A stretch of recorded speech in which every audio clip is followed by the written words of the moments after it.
Muito bem, agora é hora da gente falar com Adolfo Padilha aqui no Jornal da Mix dessa quinta-feira. A gente vai trazer as principais informações para hoje. Adolfo Padilha, vamos lá para o seu destaque. Bem-vindo, meu amigo. Fala, Eudes. Fala, amigos da Mix FM. É um prazer estar aqui mais uma vez. A gente tem que falar mais uma vez, dizer mais uma vez do absurdo, né? Das narrativas que são criadas, da forma como a política está sendo tratada pelo pessoal da esquerda em relação àquele absurdo de duas pessoas estúpidas que se mataram praticamente, né? Porque o outro ainda está no hospital lá em estado não muito legal, numa festa. Vai se passando os dias e vai se desconstruindo, né? Aquilo que a esquerda gosta de falar muito, que bolsonarista matou petista. Cara, eu fico aqui pensando o que eles ganham com isso e a cara de pau deles, né? Você vê as coisas na internet. Então quer dizer que a gente pode dizer que todos os crimes que a gente vê acontecendo todo dia, por causa de celular, é também os petistas matando patriotas, porque o Lula defendeu as crianças que ele não aguenta mais ver ser presa porque roubam um simples celular. E daí? A gente poderia dizer isso também, né? Sobre as denúncias do Marco Valério, da ligação do PT, então são petistas, é generalizar tudo, é a podridão da política. É o consórcio da imprensa que põe manchetes bolsonarista, assassina petista e depois faz editoriais dizendo que a democracia e a política não podem ser acirradas entre o mal e o bem e depois logo em seguida joga manchete dessa forma para fomentar uma discussão absurda, né? Então a Globo perdeu... Cara, esses dias eu estava vendo a Globo, anteontem, ela perdeu um tempo danado para falar do bolo do Eduardo Bolsonaro, que era um revólver. O cara pratica tiro, é agente federal. Perdeu tempo para ficar falando disso e não falou nada sobre as denúncias do PT ser ligado ao PCC, do Marco Valério. Entende o que eu estou querendo dizer ou não? Não falou nada sobre o Lula enaltecer um agressor que quase matou um cara que até hoje tem deficiência diante daquela porrada que tomou numa manifestação do PT, um senhor de idade. Aí ninguém fala nada. Então, gente, presta atenção no que está acontecendo. Porque... Está clara a narrativa aí, né? Não, está clara a narrativa. E é um absurdo, porque aí você vê posts de pessoas que são simpatizantes ao Lula querendo jogar essa raiva, querer jogar essa violência pro lado dos bolsonaristas. Você viu a troca Entendeu? de tiro entre os dois, né? Você chegou a ver? Não, é uma troca de tiro, não é O cara foi levar a esposa dele no aniversário, ô idiota. Você que está vestindo essa narrativa... Repara o seguinte, o cara que deu o tiro primeiro foi levar a esposa dele na festa. E quando ele estava saindo, o cara que levou o tiro primeiro jogou uma pedra na cara dele. Ah, justifica? Não, são dois idiotas. Não justifica nada. Mas eu tô dizendo assim, você que tá indo nesse blá blá blá da narrativa, é só você prestar atenção nas imagens. Para de falar bobagem na rede social. Tá ficando feio. Pior que você vê advogado falando bobagem. Você vê nego culto falando bobagem, Eudes. Não é neguinho que não estudou, não. O cara veste a carapuça de que... Entendeu? Você vê candidato a deputados aí que estão se colocando a deputados, falando para não tentar desmanchar o ato que é, sim, um ato de violência política. Ah, gente, menos, pô. O cara que levou uma facada, o cara que levou uma facada é o cara que vocês estão falando que aprova a violência. Então, quer dizer, toca o programa porque é duro, senão eu vou ficar aqui um dia falando disso. Muito bem, vamos lá para a nossa manchete de número 1. Deixa eu trocar aqui a câmera, né? Vamos lá para a manchete de número 1. O ministro Alexandre de Moraes, do Supremo Tribunal Federal, decidiu prorrogar um inquérito das fake news, que apura ações de uma suposta milícia digital que atuaria contra a democracia com ataque às instituições. Vamos lá, comentando o assunto... Adolfo Padilha. É o inquérito do fim do mundo, né? É o inquérito da falta de total embasamento jurídico, de qualquer regulamento jurídico que nós possamos aprender. Eu que fiz faculdade de Direito. Esse é o inquérito da narrativa. Esse é o inquérito da judicialização política, né, do nosso judiciário, né? Então, quer dizer, infelizmente, na mão de Alexandre de Moraes, que vai ser o presidente do TSE. Né? O Alan Santos, que cometeu o crime de opinião que não existe, que hoje mora nos Estados Unidos e é perseguido, como é perseguido o Daniel Silveira, o deputado. né? Por bobagens que falaram ou por coisas que apontaram. Enquanto do outro lado, não existe o mesmo peso e a mesma medida. É um duplo padrão de entendimento e de julgamento. Do outro lado, existem todo o tempo denúncia, fake news é estampada toda hora em órgãos de imprensa aí grandes. Folha de São Paulo, CNN, entendeu? CNN chegou a dar uma manchete que o Bolsonaro, numa frase do Bolsonaro, dizendo que ele não se importava com o que tinha acontecido nessa troca de tiro aí que já fez uma vítima de petista e simpatizantes bolsonaristas, e era mentira e nada acontece.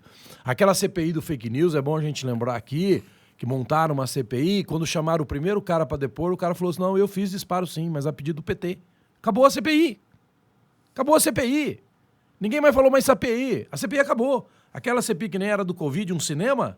O acusador virou acusado. É, porque o cara falou na cara do cara do PT, na bancada. Não, foi o PT que me pagou para fazer disparo durante a campanha. Não foi o Bolsonaro. A gente fazia disparo pro PT. Então, quer dizer, se perde tempo com isso, né? E só aproveitar que nós estamos falando de Alexandre de Moraes aqui, ontem o sistema eletrônico da Câmara deu pau. E aí?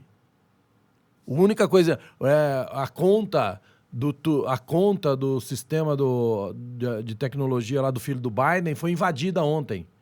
E o único sistema que é inviolável, o único sistema que é extremamente seguro, que nem Marte consegue invadir, é o da urna eletrônica do Brasil. Eu só aproveitando para dar esse recado.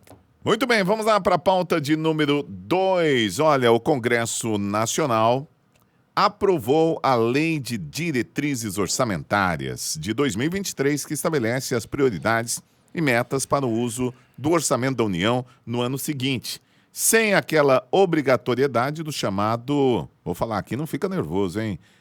Orçamento secreto. Sim, mas o orçamento é secreto mesmo. O problema do orçamento secreto que eu digo aqui, querem colocar isso na conta do presidente. E, aliás, é bom lembrar aqui, hein? O presidente, ele censurou, ele não sancionou essa medida quando foi aprovada, e o PT, sim, foi a favor. É bom a gente deixar isso registrado. Então, o orçamento ele é secreto, mas não tem nada a ver com o presidente Bolsonaro, é um procedimento lá da Câmara, né? E por que eles não querem tornar, pelo que eu entendi aqui, impositivo? Porque talvez aí tenha que ficar um pouquinho... Veja bem, uma coisa que é importante dizer aqui. Quando se mexe mesmo com quem tem costa larga. O STF pediu para que se esclareça como é que é definido o orçamento secreto. Se abafou, percebeu? Uhum. Por quê? Quem manda no orçamento secreto é a bancada, o líder da bancada. O líder, tá aí você aqui, o Ricardo. Eu mando no teu mandato. Eu defino o teu mandato. Mas como assim, Padilha, você define o meu mandato? Porque eu só te dou o dinheiro se você votar conforme eu quero votar, conforme meus interesses, para me negociar com o governo. É assim que funciona. Entendeu? Então você viu que se abafou tudo. Esclareça isso. Por que que o fulano, no mesmo partido, ele recebe 30, 40 milhões de verba e o outro recebe 5, 2 milhões? Por que tem qual é a diferenciação se o mandato é a mesma coisa? Se um voto ou 300 mil votos desde que eleito representa a mesma coisa perante lá a Câmara dos Deputados. Então, quando você se mexe naqueles que realmente têm o poder... Porque o Brasil ainda tem muita coisa para melhorar, tem muita coisa para mudar. Ainda tem poucos que mandam em Brasília. E esses poucos que mandam em Brasília ainda mandam no Brasil. Olha, a luta do governo é para tentar romper várias coisas que erram muitas coisas também.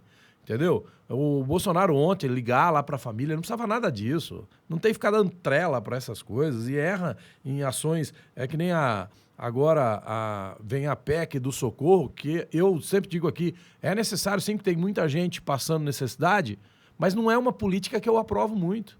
Eu nunca fui a favor dessa política de ficar dando, tem que ficar dando. Porque você acomoda as pessoas. A gente que tem ações no setor privado, em outras coisas que a gente faz, a gente sente isso na hora que você vai contratar pessoas. Tá todo mundo acomodado, consegue, né? Entendeu? Se aproveita da necessidade, tudo bem, tem que ajudar. Mas o fato de ficar dando, então o que eu quero dizer com isso? O governo erra e erra muito. Então, sobre o orçamento secreto, sobre não transformar em impositiva, eu acho que é para que não se perca o controle que hoje se tem de decidir como e como quer fazer. É isso.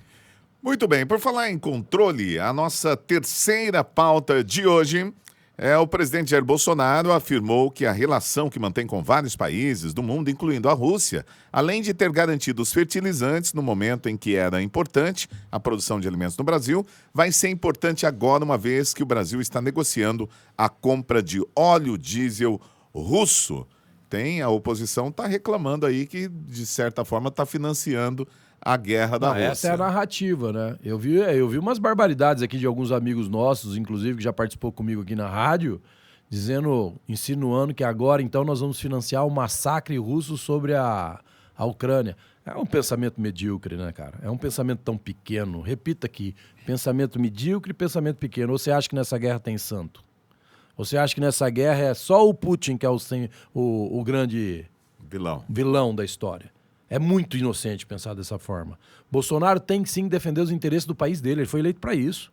A grande verdade é o seguinte, que incomoda a oposição em ano eleitoral, ele está conseguindo, de uma certa forma, controlar o preço do combustível, porque eles queriam, você que está me ouvindo aí, esse povinho que hoje cria problema, até quando se fala em tirar ICMS do combustível, eles vão contra, como o PT entrou na justiça para não permitir, eles queriam que a gasolina estivesse custando R$15. Ele queria que você estivesse passando fome, para eles prometer para vocês a esperança, para eles prometerem para você a picanha no seu prato, que eu vejo uns idiotas úteis falando, que no passado nós tínhamos picanha no prato, não sabe nem o que está falando, entendeu? E você votar neles e eles votarem para o poder.